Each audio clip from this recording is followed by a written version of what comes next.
In today's tutorial, I'm going to share with you how to do pop-up text effect using Premiere Pro.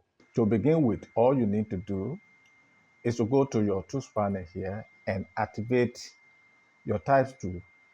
Move to your screen to type whatever you want. Already, I have all my text being laid on my timeline as you can see them now. Next is to go to Effect panel here, okay, and search for Transform.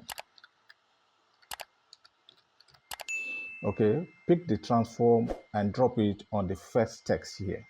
Okay, and then go to your effect control here and look for transform. As you can see now, it's here. So use this button, this toggle animation button, order scale to create your first keyframe for your effect. I click on it, then I have my first keyframe here, as you can see now. Then change the value you have here to 75. Okay, you will need to count 3 frames forward. Okay, you can use your arrow key on your keyboard to do that.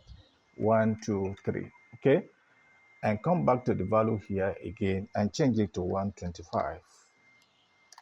Okay, so you will need to count another 3 frames forward. Okay, 1, 2, 3, and then come back to the value here again and change it to 100.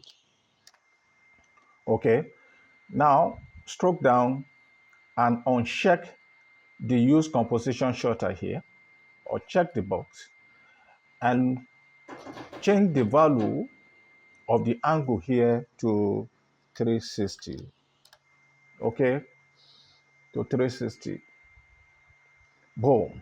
Okay, if I move my playhead across the first text here now, you can see now that the pop-up text have been added to that text.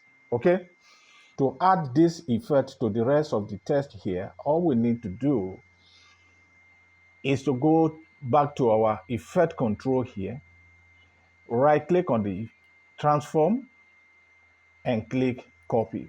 Okay, then come down to your timeline and select the rest of the text here. You can use Ctrl V on your keyboard to paste the effect. Okay, let's play the video now and see all what we have together. In today's tutorial, I'm going to share with you how to do pop-up text effect using Premiere Pro. Cool. This is how we can add pop-up effect to our text using Premiere Pro. Thanks for watching. I will see you in the next video.